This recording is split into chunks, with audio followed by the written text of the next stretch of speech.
Maka sebenarnya tuan-tuan, banyak benda hak perlu kita faham. Selalu orang tanya, kalau lah Syiah ni tak betul, kenapa boleh pergi? Ayah PIN pun boleh pergi dah, selagi mana pasport tulis Islam. Benjamin Netanyahu, kalau tulis Islam dalam pasport dia boleh pergi tak? Tu Perdana Menteri Israel boleh pergi tak? Boleh lah. Itu je. Tu pergi ke Mekah ni, Syiah buat kacau pula, duk ya Husin pula. Jadi tuan-tuan puas dan sekalian, jadi Al-Quran ini bukan hanya untuk dipertandingkan, bukan untuk hanya dimusabaqahkan, bukan juga untuk hanya perhiasan, kan? Sekadar perhiasan sampai berabuk. Quran ni tuan-tuan, dia level pertama ada Quran. Ada orang dia sekadar ada tapi dia tak baca. Level kedua baca Al-Quran, kan? Ada orang dia sekadar ada Quran dan baca, tetapi naik lagi dia ada, dia baca dan dia mengamalkan. Ini yang lebih penting. Ini yang lebih penting. Baik, tuan-tuan puas dan sekalian, begitu juga ayat Al-Quran ni, dia bukan sekadar untuk menjadi tangkal. Sebab orang Melayu ni dia suka ayat Al-Quran ni jadi tangkal. Contoh macam apa? Ayat wa may yattaqillaha yaj'al lahu makhraja wa yarzuqhu min haitsu la yahtasib.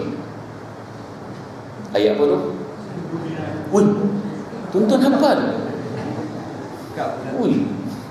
Okey, tak apa. Saya tak suka kalau saya tanya ada orang dia tahu. Saya tukar. Ya ayyuhalladzina amanu idza talaqtumun nisaa fatalliquhunna bi'iddatihinna wa ahsul 'iddah. Itu surah apa? Surah An-Nisa. Ada. Okey. Dah mula confuse dah. Tadi ayat Seribu Dinar tu surah At-Talaq ayat kedua. Ayat yang kedua saya baca tu adalah surah At-Talaq ayat pertama. Ayat pertama kita tak hafal, kita hafal ayat kedua. Betapa sinonimnya orang kita dengan ayat Seribu Dinar. Nampak? Sebab apa? Sebab ayat Seribu Dinar ni kat rumah kena ada, kat kedai kena ada. Adalah tidak sah kedai orang Melayu tanpa ayat Seribu Dinar. Tak sah kemelayuannya. Tuan-tuan pergi kedai orang Melayu tak ada Seribu Dinar, tak sah kemelayuannya. Kerana dengan kefahaman bahawa ayat Seribu Dinar ni, orang masuk ni buka rezeki, Allahu Rabbi. Bukan sekadar itu. Allah bagi Al-Quran ni bukan tangkal. Quran bukan tangkal. Ayat ni cerita apa? Wa may yattaqillah yaj'al lahu makhraja. Siapa bertakwa pada Allah, Allah bagi dia jalan keluar. Wa yarzuqhu min haitsu la yahtasib. Dan Allah akan bagi rezeki daripada jalan yang tak disangka-sangka. Syarat dia apa? Awal, wa man yattaqillah, dan siapa bertakwa pada Allah, baru Allah bagi jalan keluar, baru Allah bagi rezeki yang tak disangka-sangka. Syaratnya siapa bertakwa pada Allah. Kalau kedai kamu ada 389 ayat Seribu Dinar, tetapi toker dia tak jaga solat, dia tidak bertakwa pada Allah. Kalau di kedai kamu ada 8,672 orang panggil apa? Frame ayat Seribu Dinar, tetapi toker dia tidak menutup aurat, kamu tidak bertakwa pada Allah. Itu syarat dia. Syarat bertakwa bahawa Allah bagi jalan keluar. Bertakwa bahawa Allah bagi rezeki yang tak disangka-sangka. Bukan sekadar letak. Dia kata, aku tak percaya, cuba tengok tu kedai tu. Dia bukan jauh-jauh sebelah-sebelah. Hak sebelah tu tengok kedai Pak Haji tu, pantang bunyi azan pergi, bunyi azan pergi. Hak sebelah tu aku tak pernah tengok sembahyang, tapi hak tak sembahyang kau tengok kedai dia macam mana, punya ramai. Kita kata macam mana ayat ni boleh cerita siapa bertakwa pada Allah, Allah bagi jalan keluar dan Allah bagi rezeki tak sangka-sangka. Macam mana? Tak kena. Sebab kita nampak rezeki tu duit. Kita nampak rezeki tu duit. Orang mari ramai tuan, oh dia dapat duit banyak. Tengok tu, rezeki tak disangka-sangka. Rezeki bukan sekadar duit. Rezeki pelbagai. Allah boleh bagi rezeki dalam pelbagai. Allah boleh bagi anak soleh. Allah boleh bagi rezeki dari pasangan yang soleh dan solehah. Allah boleh bagi rezeki yang mencukupi. Maksudnya kita ni rasa cukup je. Duit tak banyak tapi cukup. Aku cukup, alhamdulillah, cukup. Ada orang dapat banyak, dia rasa tak cukup. Jiwa kacau. Duit banyak, aku ni macam mana tak cukup. Jiwa kacau. Ada orang Allah boleh berikan rezeki dia dengan jiwa yang tenang. Duit tak banyak, kedai dia tak adalah nampak maju ingat, tapi jiwa tenang. Bunyi azan dia boleh datang, jiwa dia tenang. Allah panggil dia dah boleh usaha. Jiwa sangat tenang. Tuan-tuan, kalau buka kedai ni, nak tinggal kedai ni Allah bukan senang. Kita tak buka kedai tak apa. Orang buka kedai ni boleh tinggal kedai dia untuk datang tu, hebat. Tuan-tuan bapa saudara sekalian. Jadi rezeki ni pelbagai. Orang kita bila nampak rezeki duit, rezeki benda hak mewah, tu rezeki tu. No, rezeki ni pelbagai. Sebab tu bila kita tengok keadaan dua kedai tadi ni, satu kedai maju, satu kedai tak maju. Yang tak maju ni orang tu hak jenis solat, jaga solat, kita duk nampak macam mana ayat ni. Orang tu tuan-tuan mungkin kedai dia orang tak ramai, tapi Allah rezekikan jiwa yang sangat tenang. Jiwa tenang ni tuan-tuan bukan senang nak dapat. Sekarang ni tuan-tuan, rakyat Malaysia kan ramai stres tu jiwa kacau. Jiwa kacau tu kan. Sehari ada berapa orang yang 6 orang ke? Yang statistik dulu tuan-tuan, 6 orang jadi gila, jadi jiwa kacau, kena refer psikiatri. Tuan-tuan, jiwa kacau. Tuan-tuan, nak dapat ketenangan ni bukan mudah. Ni rezeki Allah bagi. Kalau orang tu jiwa tenang, hargailah Allah sedang memberikan rezeki jiwa yang tenang. Tuan-tuan, saya pernah baca dekat beberapa artikel, kemudian buku, cerita-cerita mujahidin di Afghanistan, di Bosnia, di Syria, di Merata. Tuan-tuan, Allah anugerahkan mereka ni jiwa tenang. Ada, tuan-tuan, saya baca yang Afghanistan di antaranya. Dia tu ketika perang berkecamuk, Allah anugerahkan jiwa dia dengan tenang, dia boleh tidur. Tuan-tuan bayangkan. Kita tuan-tuan cap gomeh dengan bunyi mercun tuan-tuan, jauh dah tak boleh tidur dah. Yang kata cap gomeh sekarang ni raya Melayu, raya orang Islam bersama tuan-tuan, bunyi mercun sini, mercun sana. Tuan-tuan tengok balik anak-anak ambil mercun ni, tegur hak jiran.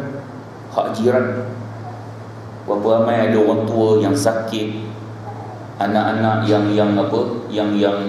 baby, tuan-tuan, dia main mercun. Tak kira lah raya setahun sekali ke, setahun 8 kali ke, hak jiran kena jaga. Tak boleh main tu. Tuan-tuan, tak boleh main. Maka tuan-tuan berpuas dan sekalian,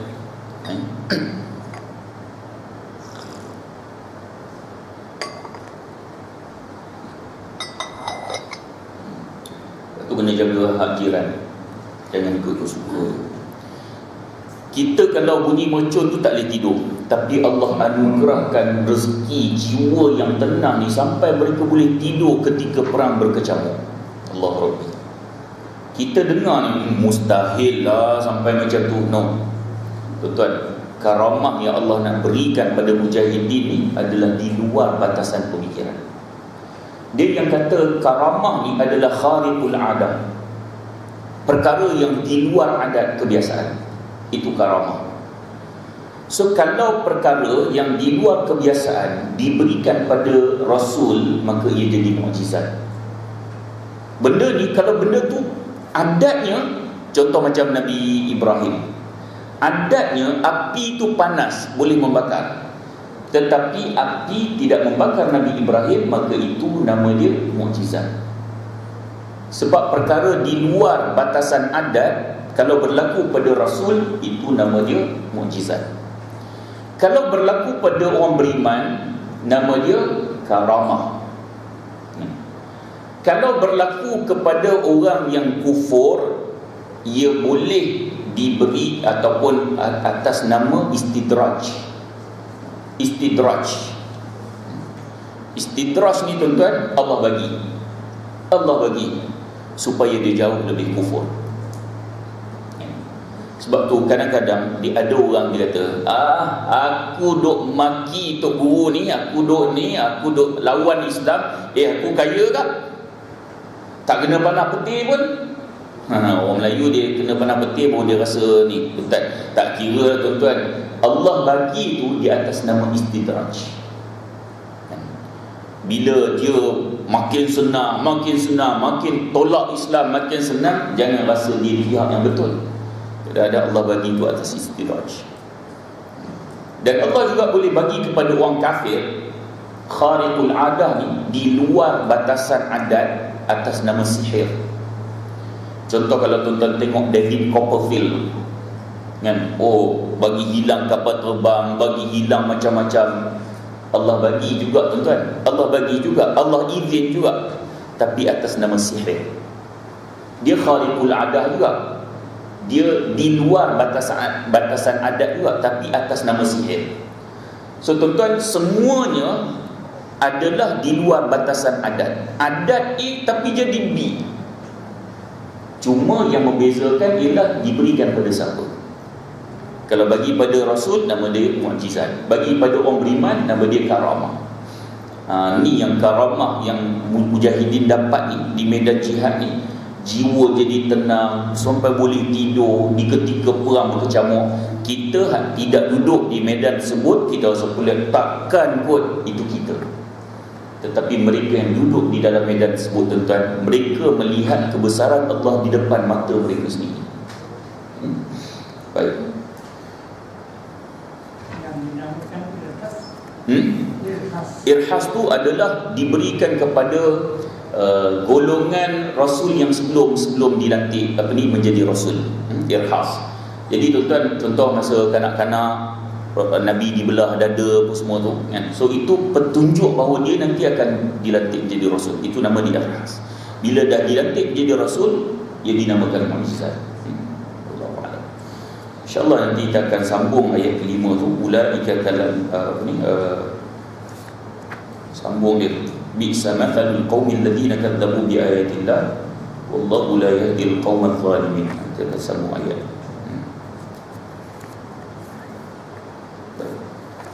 Mudah-mudahan pertemuan kita ada manfaat.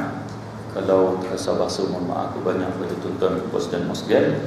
Dan saya sudahi dengan billahi taufiq wal hidayah. Assalamualaikum warahmatullahi wabarakatuh. Billahi minasyaitonir rajim. Bismillahirrahmanirrahim. Alhamdulillahi rabbil alamin. Wassalatu wassalamu ala asyrafil anbiya'i wal mursalin wa ala alihi wa sahbihi ajma'in. Allahumma faqihna fid din wa 'allimna at-ta'wil. اللهم آرنا الحق حقا وارزقنا اتباعه وآرنا الباطل باطلا وارزقنا اجتنابه وصلى الله على سيدنا محمد وعلى آله وصحبه وسلم والحمد لله رب العالمين. قال الله